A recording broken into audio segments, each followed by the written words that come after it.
ফটিকছড়ির বর্মাছড়িতে নিরাপত্তা বাহিনীর কার্যক্রমে বাধা সৃষ্টি করছে পাহাড়ের সশস্ত্র আঞ্চলিক সংগঠন united people's democratic front UPDF.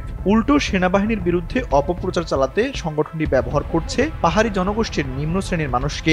পড়াশোনা করেছো? তাহলে বলো আমাদের থাকাতে কি অসুবিধা তোমার? রাঙামাটি, খাগড়াছড়ি ও ফটিকছড়ির সীমান্তবর্তী বর্মাছড়ির সড়ক দীর্ঘদিন ধরে অস্ত্র চোরাচালানের রুট হিসেবে ব্যবহৃত হয়ে আসছে। এ রুটে অবৈধ অস্ত্র প্রবেশ ও সশস্ত্র আধিপত্য রোধে নিরাপত্তা জোরদার করেছে সেনাবাহিনী। এর অংশ হিসেবে সংরক্ষিত বনাঞ্চলের একাংশে নির্মাণ করা হয়েছে অস্থায়ী বেস ক্যাম্প। RICL TMX, যুগের পর যুগ স্থাপনা থাকে মজবুত। তবে এই বেস ক্যাম্পের বিরোধিতা করছে ইউপিডিএফ। সংগঠনটি দাবি করছে সেনাবাহিনী বিহারের জমিতে বেস ক্যাম্প নির্মাণ করেছে, এমন অভিযোগ তুলে তারা সামাজিক যোগাযোগ মাধ্যমে অপপ্রচার চালাচ্ছে। কিন্তু বিহারের মালিকানার পক্ষ থেকে আর্য কল্যাণ বিহার কর্তৃপক্ষ, বন বিভাগ বা স্থানীয় প্রশাসনের কাছে কোনো প্রমাণ দেখাতে পারেনি। বরং বন অধিদপ্তর জানিয়েছে বেস ক্যাম্পটি সংরক্ষিত বনাঞ্চলের জায়গায় নির্মিত হয়েছে।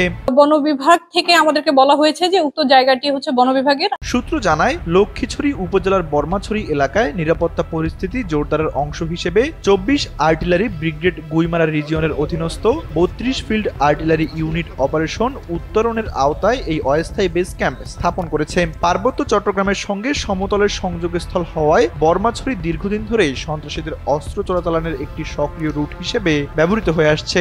আমরা এই বার্মাছড়ি মুখ এরিয়ায় বার্মাছড়ি আর্মি ক্যাম্প এবং খিরাম আর্মি ক্যাম্প, এই দুই ক্যাম্প হতে আমরা এই এলাকায় বিভিন্ন আভিযানিক যে আমাদের অপারেশন কর্মকাণ্ড আমরা এখানে পরিচালনা করি।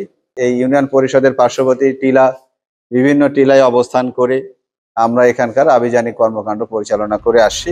এদিকে বিহারের জায়গায় বেস ক্যাম্প নির্মাণের অভিযোগ যাচাইয়ে সোমবার বিকেল 3টায় খিরাম ইউনিয়ন পরিষদের হলরুমে এক সভা হয়। সভায় বিহার কমিটি জায়গার দাবির সপক্ষে কোনো প্রমাণ উপস্থাপন করতে পারেনি। উপস্থিত কর্মকর্তারা জানান, বেস ক্যাম্পটি সংরক্ষিত বনাঞ্চলের ভেতরে, বিহারের জমিতে নয়। News desk, NPB।